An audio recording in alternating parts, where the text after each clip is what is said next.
Current లేక అల్లాడిపోతున్నారు అక్కడి ప్రజలు. ఇప్పటికీ చీకట్లోనే కాలం వెల్లదీస్తున్నారు. తాగడానికి వాటర్ కూడా అందుబాటులో లేదు. కనీసం మౌలిక వస్తువులు లేక తీవ్ర ఇబ్బందులు పడుతున్నారు. విద్య, వైద్యం వాళ్లకు అందని ద్రాక్షలాగా మారింది. స్కూల్కు వెళ్లాలంటే కాలినడకన 5 కిలోమీటర్లు వెళ్లాల్సి ఉంటుంది. ప్రభుత్వాలు పట్టించుకోకపోవడంతో తమ బతుకులు ఇంతే అని సరిపెట్టుకుంటున్నారు. కొన్ని స్వచ్ఛంద సంస్థల చొరవతో విద్యార్థులకు విద్యాబుద్ధులు చెబుతున్నాయంటే అర్థం చేసుకోవచ్చు అక్కడ పరిస్థితులు ఎంత దారుణంగా ఉన్నాయో. ఇంతకీ ఆ గిరిజన గ్రామం ఎక్కడ ఉందో తెలుసుకోవాలంటే వాచ్ ది స్టోరీ. ఇదిగో ఇక్కడ చూడండి, ఈ గిరిజన గ్రామం ఎలా ఉందో. ఈ కాలంలో కూడా ఇలాంటి ఊరు ఒకటి ఉందా అని ఆశ్చర్యపోవాల్సిందే. ఎందుకంటే వాళ్లకు తాగటానికి నీళ్లు, కరెంటు సౌకర్యాలు ఉండవు. ఇక వాళ్ల జీవితం మరింత అధ్వానంగా మారింది. ఇక వాళ్ల పిల్లల బతుకులు నరకంగా మారిందని వాపోతున్నారు. తమలాగే తమ పిల్లల జీవితాలు నాశనం కావద్దని తమను ఆదుకోవాలని కోరుతున్నారు గిరిజనులు. అభివృద్ధికి ఆమడ దూరంలో ఉంది ఆ గిరిజన గ్రామం.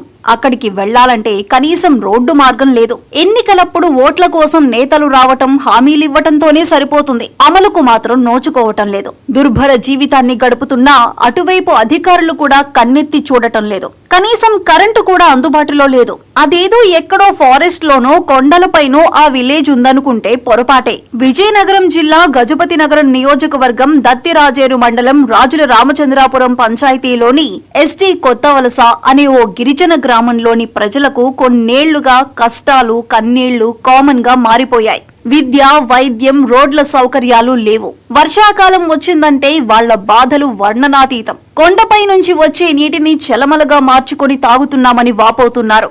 ఎవరికైనా రోగం వచ్చిందంటే పక్కూరుకు వెళ్లి చూపించుకోవాల్సి వస్తుందంటున్నారు.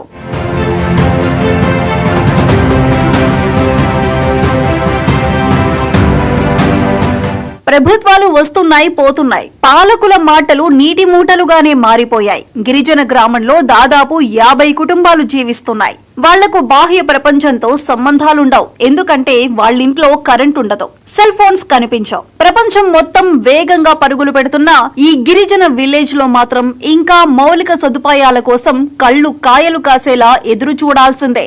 ఎవరైనా రాకపోతారా, తమ బతుకులు మారకపోతాయా అని ఆశగా ఎదురు చూస్తున్నారు. ఇలా 1 కాదు, 10 కాదు, దాదాపు 20 ఏళ్లకు పైగా వెయిట్ చేస్తున్నారు. కానీ ఒక్కరంటే ఒక్కరు కూడా అటువైపు కన్నెత్తి చూడటం లేదు.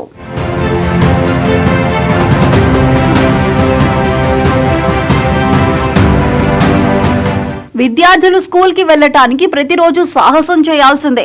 రోడ్డు మార్గం లేకపోవడంతో దాదాపు 5 కిలోమీటర్లు నడుచుకుంటూ వెళ్తున్నారు. వారి బాధలను చూసిన కొన్ని స్వచ్ఛంద సంస్థలు ముందుకొచ్చి కొంత సహాయం చేస్తున్నాయి. గిరిజనులకు కావాల్సిన నిత్యావసరాలు, స్టూడెంట్స్ కు విద్యాభ్యాసం అందిస్తున్నాయి.